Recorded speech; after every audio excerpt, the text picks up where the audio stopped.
This is AIM Agenda. Thanks for your company. With me now from Melbourne, Liberal MP Josh Frydenberg, Labor MP Ed Husic with us from the Sky News Centre. Josh, first of all, on the prospect of Peter Slipper being the arbiter in the Thompson matter when it comes to his legal bills, we heard what Simon Crean had to say. He doesn't think that would be the case.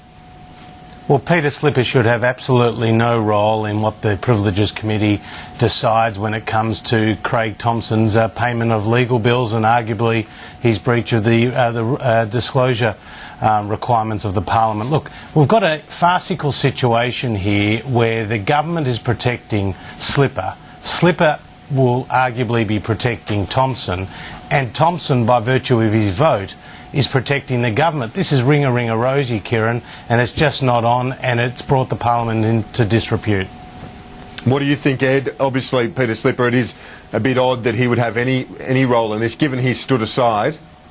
So now let's just vacuum all that hot air and get straight to the facts. The facts are that the Speaker can give precedence to these type of issues on two grounds. One, if there's a prima facie case, and two, if the matter's been reported relatively quickly. Now, he can give precedence to it, but as Simon Crean rightly pointed out a few moments ago, the Parliament, the House, will make the decision ultimately in terms of what goes to Privileges Committee, and clearly we have sought to act as quickly as we possibly can in relation to a number of issues surrounding this matter, and that's what we'll continue to act in that way. Okay, on the Prime Minister's speech yesterday, Ed, did you think the Prime Minister maybe should have given this sort of message sooner, expressing her disgust and dismay? A lot of people have been saying that for months now when it comes to the allegations at the HSU. Yeah, look, and I know there was a whole lot of discussions too with Simon a few moments ago that were had about what should have been done when, but as Simon's pointed out, and as I'd certainly restate here, we've had to go through and wait for the Fair Work investigation itself, and you've also had a case where someone has strenuously and continues to strenuously deny the matter. They'll have to account for that.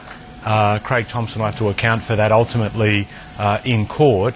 But now that we've had the release of the report, we're acting. I think the big thing I think the big message as well for unions, I think there have been some that have been saying we don't need further regulation in this area. I actually think the smart unions will get ahead of the curve, and what they will do is seek to strengthen governance, seek to bring about more transparency and inject greater accountability in their operations. Their members would expect it, and I don't think it's something that can be avoided. I want to go to Josh in a moment, but first I've got to cross live to Brisbane's Musgrave Park. As you can see at the bottom of your screen, police removing protesters. Our reporter Tom Connell's on the scene. Tom, what's the latest? Kieran, police have started moving in. The protesters inside have formed a ring. They're locked arm in arm as police slowly move in. They're standing about 10 metres away, a long wall of police. There's up to a couple of hundred of police in and around this precinct at Musgrave Park in South Bank. Also, just where we are here, there's another group of protesters who have gathered since 6 o'clock, since police cordoned off the area. They're trying to sort of rush through and get through to the other protesters, the original embassy protesters, but there's two fences between them and plenty of police as well. So they're being held back on one side while these other protesters try to stave off police. They're moving in right now as I speak, trying to break these people up. As I say, they're in a ring around, they're holding arms linked, trying to hold on as long as possible. Police now moving in, they've decided this is going to be the moment. Yes, Tom, well, thanks for keeping us up to date on that, and we will cross to you at the top of our 9 o'clock bulletin in under 10 minutes from now. It does look like things are heating up there at Musgrave Park. Appreciate it. Let's go to Josh Frydenberg and finish off our discussion on the politics this morning. Josh, the union movement talking about a big multi-million-dollar permanent fund to take on the coalition and big business. This sounds like a repeat of the Work Choices, very successful Work Choices campaign. Well, look, the union movement's just an extension of the Labor Party here. I mean, Work Choices, as Tony Abbott has said, is dead, buried and cremated. Industrial relations hasn't been the battleground. We're talking about the carbon tax. And here you've got the unions in a desperate bid for power and to prop up the Labor Party, talking about spending and wasting its union members' money on campaigns. And look, that's totally inappropriate.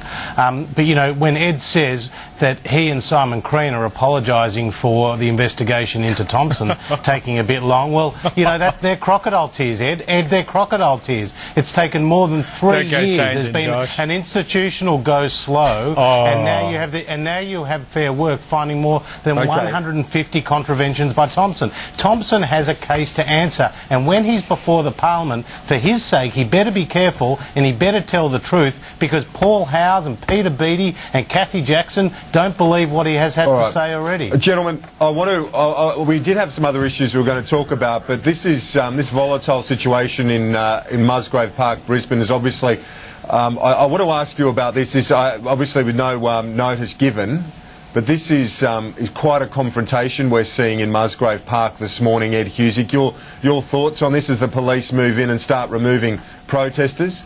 We obviously want to have people have the ability, particularly in a democracy where we're saying to others that we're always keen to promote our democratic values, that people have the right to protest on issues of concern to them, but at the same time too, you've got to recognise you operate within a community where there are a number of people wanting to use public spaces. I don't envy the position that's taken or needed to be taken sometimes by police. You just hope that these things get dealt with peacefully and that people aren't hurt in the process.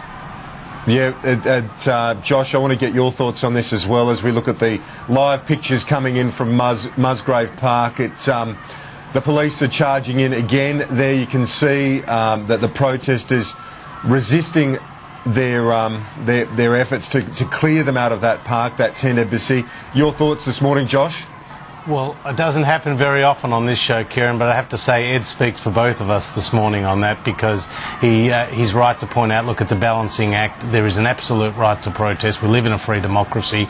Let's hope no one gets hurt, but obviously if the police are involved, they're doing so for a particular reason.